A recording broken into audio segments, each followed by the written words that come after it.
Alright guys, welcome back. Here we go. Honda CR-V 2.4 K24 engine. This video, I'm gonna show you how to do the valve clearance adjustment. We got some charts going on here. We're gonna follow the charts, showing you how to take out the valve cover. Easy to take out the valve cover. This has been loose right here. All the nuts on top is loose. Spark plug coils is loose, is gone.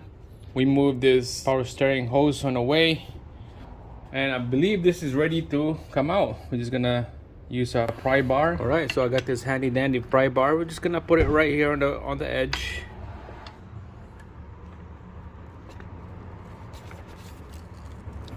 Lift her up, just like that.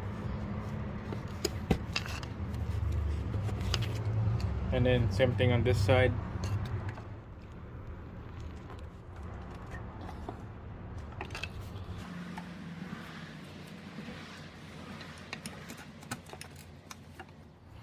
Alright, so make sure this side right here, this bracket is loose. This valve cover is ready to come out. It's super loose now. Just gonna need some little bit of wiggle.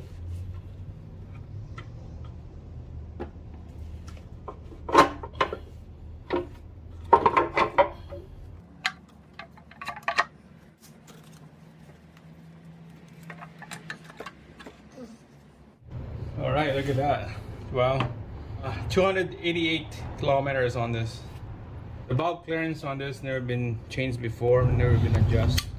So this is the first time I'm gonna do this. 288,000 kilometers. Wow, crazy, eh? Crazy.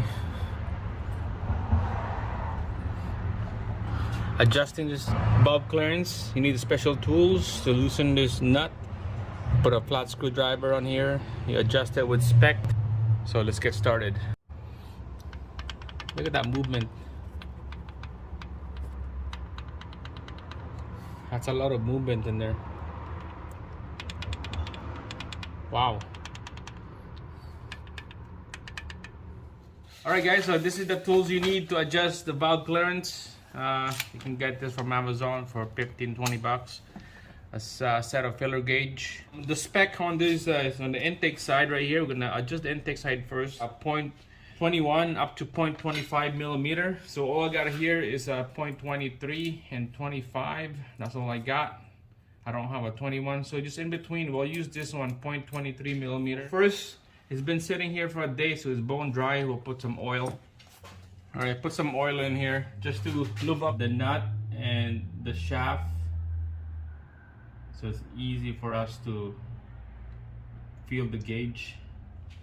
And put a little bit of oil on the nut and the threads too, so it's easy to loosen up and tighten up.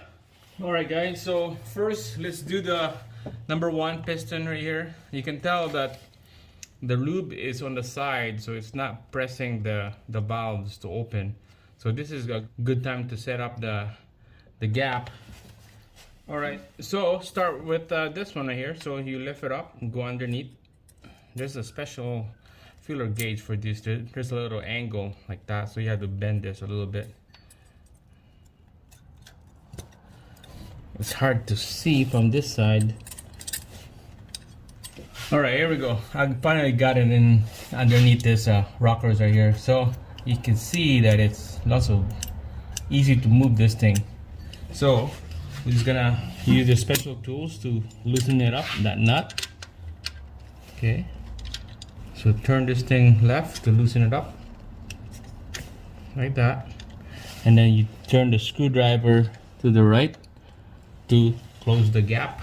While you're moving this filler gauge in and out, you spin this flat screwdriver to the right to close the gap, or left to loosen it up. That's it right there. That's good enough.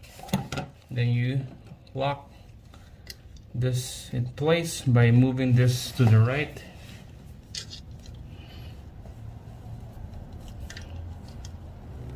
There you go. Make sure to put some oil on this filler gauge you have here, so it's easy to move in and out. So let's double check. There you go.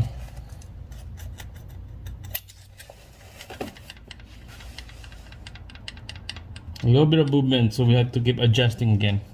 So you have to keep doing that for every one of these here. Make sure the lube is up. This one right here is ready to go. We have to turn the crank more to the right a little bit so that we could do the next one. All right guys, so the last one right here, you can see that the lube is on the side. I spun the crank about a quarter of a turn, so this will spin, and then now the cam is loose. I've been adjusted already, so a little bit of movement now, not like from before.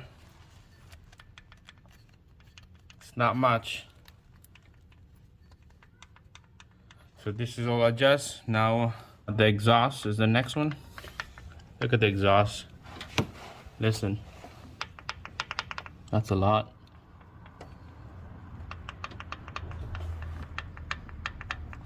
That's a lot of movement. All right, so for the exhaust, that one is gonna be a 0.25 up to 0.29. Exhaust is done. Finally, I can hear a little bit of a noise, but it's not much. Just from the before, it's way different. Okay.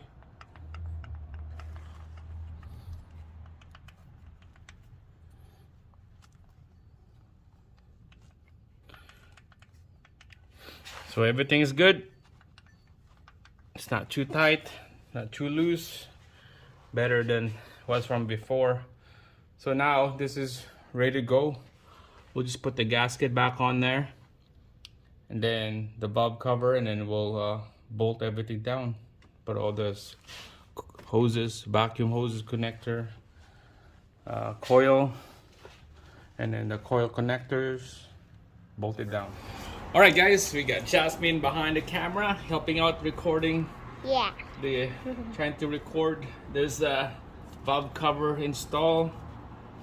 So we get the valve cover in now. He's gonna put a #1 setting. Just tight up the bolt. Then 2 at the back here, and then 1 right here. All right, we're gonna use a ratchet in the back because my impact, it's too big, it won't fit. Nice and snug. What's that noise? Don't go crazy with this thing. Coil pack is next. Oh shoot. You turn off the light. You want to go?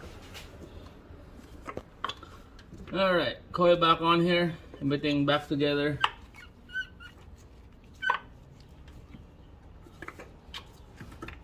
There's nothing crazy about this. Just gonna have to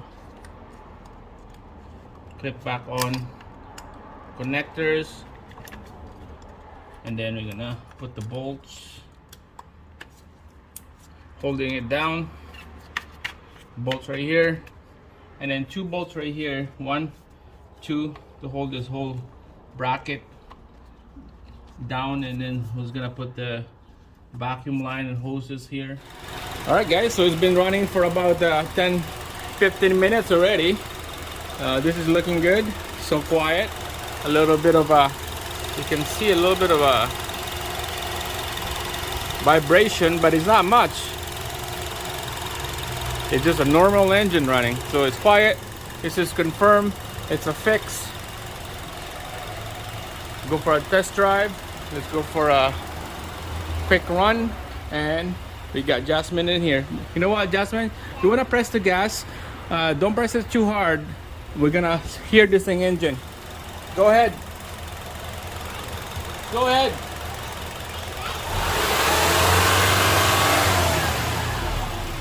One more.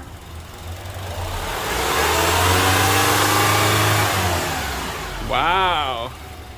Thanks for watching for my dad's video. Bye.